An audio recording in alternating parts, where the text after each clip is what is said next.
ఏదైతే మనం చూస్తున్నాం వక్ఫ్ బోర్డ్ అమెండ్మెంట్ బిల్ ఏదో ఒక విధంగా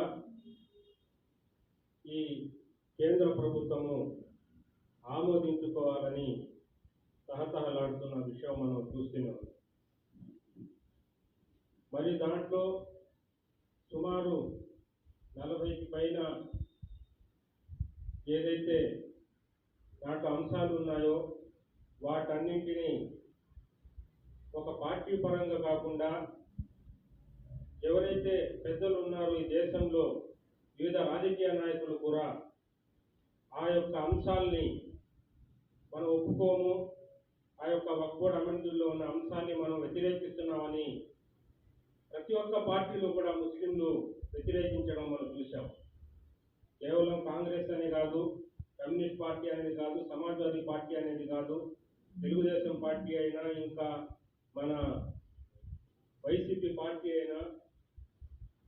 అయితే మన యొక్క నాయకులు ముస్లింల మంచి కోసం, ముస్లింల భవిష్యత్తు కోసం ఆలోచించే నాయకులు వ్యతిరేకించారు. కానీ ఎవరైతే ఈ బిల్లుని ఆమోదించాలనే ఒక శక్తి ఉందో, ఈ బిల్లు కోసం మద్దతు తెలపాలని ఎవరైతే రాజకీయ పెద్దలు, రాజకీయ పార్టీల యొక్క రాష్ట్ర జాతీయ నాయకులు వాళ్ళ బిల్లును ఆమోదిస్తున్నప్పుడు అక్కడ మనం ఖండించాల్సిన అవసరం ఉంది. ఆ బిల్లుని మద్దతు తెలపకూడదు అని మనం గతంలో చూసాం. పార్లమెంట్లో రేపు సమావేశం బిల్లు పెట్టినప్పుడు దాని ఒక ముందు రోజు మన రాష్ట్రం యొక్క మైనార్టీ శాఖ మంత్రి ఎన్ఎండి ఫరూక్ గారు చంద్రబాబు నాయుడు గారిని కలిసి, కొన్ని మత పెద్దలతో కలిసి ఈ యొక్క వక్ఫ్ బోర్డ్ అమెండ్మెంట్ దాని యొక్క రద్దు కోసం దాన్ని మనం ఆమోదపడకూడదు, దాన్ని మద్దతు పలకకూడదు అని లిఖిత పూర్వకంగా చంద్రబాబు నాయుడు గారిని ఒక లెటర్ ఇచ్చిన తర్వాత కూడా దాని తర్వాత రోజు ఆ యొక్క బిల్లు పార్లమెంట్లో ప్రవేశపెట్టిన తర్వాత మూకుమ్మడిగా తెలుగుదేశం పార్టీ ఎంపీలు మద్దతు తెలిపారు.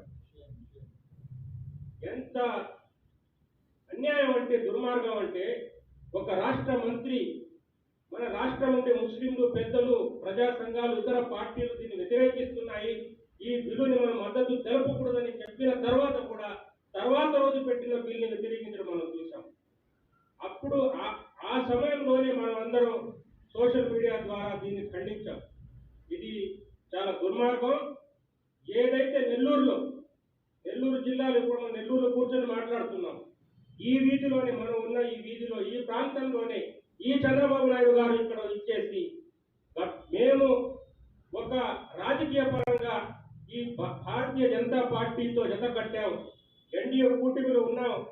అయితే ప్రభుత్వం వచ్చిన తర్వాత కేంద్ర ప్రభుత్వం, ఎన్డీఏ ప్రభుత్వం ఏ అంశం కూడా ముస్లింలకి వ్యతిరేకంగా ఏదైనా బిల్లు తెస్తే దాన్ని మేము వ్యతిరేకిస్తామని ఈ రోడ్డులోనే చంద్రబాబు నాయుడు గారు చెప్పారు. ఈ రోడ్డులోనే మన జిల్లా ఎంపీ వేమిరెడ్డి ప్రభాకర్ రెడ్డి చెప్పారు. ఇక్కడనే ప్రస్తుతం మన రాష్ట్ర వక్ఫ్ బోర్డ్ చైర్మన్ అబ్దుల్ అజీజ్ గారు కూడా ఇక్కడే చెప్పారు, ఇదే శాంతి మందిర్లో.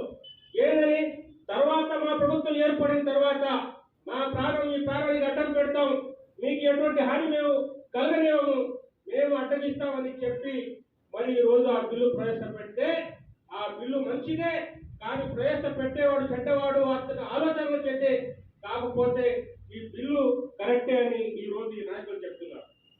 మరి దాన్ని మనం ఎలా చూడాలి, దాన్ని మనం ఎలా ఖండించాలి, ఆ బిల్లు పాస్ అవ్వకుండా మనం ఏ రకంగా ఎలాంటి చర్యలు తీసుకోవాలి.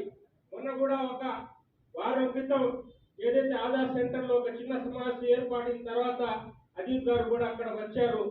ఆయనతో కూడా చెప్పాను, అజీజ్ భాయ్ మనం ఏం చేయలేకపోతున్నాం, ఇంత పెద్ద నాయకులు ఉండి ఈ దేశంలో ముస్లింలు కొన్ని కోట్ల సంఖ్యలో ఉంటే ముస్లింల ఉనికిని ఈ రోజు వాళ్ళు తుడిచేదానికి పెద్ద సంఘాలు చేస్తుంటే మనం ఏది చెప్పలేకపోతున్నాం, ఏం చేయాలని అజీజ్ గారిని చెప్తే చాలా సంతోషకరమైన మాట చెప్పారు. ఒక మాట చెప్పాను నేను, కడపలో కొన్ని లక్షల ముస్లింలు అక్కడ సభ ఏర్పాటు చేసి వక్ఫ్ బోర్డు అమెండ్మెంట్ వ్యతిరేకం ఒక సభను ఏర్పాటు చేశారు. ఆ సభ నుంచి ఎలాంటి సందేశము నాయకులకు పోలేదు, ఎలాంటి సందేశము చంద్రబాబు నాయుడు గారికి కూడా పోలేదు. మరియు అదేవిధంగా విజయవాడలో కూడా పెద్ద సభ ఏర్పాటు చేశారు. అయితే సభలు అది విజయవంతంగా అయ్యాయి, కానీ మన యొక్క ఉద్దేశం ఆ యొక్క నాయకుడి దగ్గరకు పోకుండా మనం కష్టపడలేకపోయాం. చాలా బాధ వేసింది. మరియు ఇలాంటి సభ ఇంకోటి పెట్టాలి మనం. ఆ సభ నుంచోనైనా ఈ యొక్క చంద్రబాబు నాయుడు గారిని మరి ఇతర రాష్ట్ర మంత్రులు ముఖ్యమంత్రులు దాకా కూడా ఆ యొక్క సందేశం పోవాలి. ముస్లిం అందరూ ఈ బిల్లుకు వ్యతిరేకం ఉన్నారు, ఒకవేళ ఈ బిల్లు పాస్ అయితే ముస్లింలు మనకి భవిష్యత్తు లేకుండా చేస్తారని యొక్క సందేశం ఆ నాయకులకు పోవాలంటే మనం పెద్ద సభ చేయాలి, ఏదో ఒకటి ఉద్యమం తిరిగి చేయాలంటే అప్పుడే సంతోషకరమైన వాట చెప్పారు.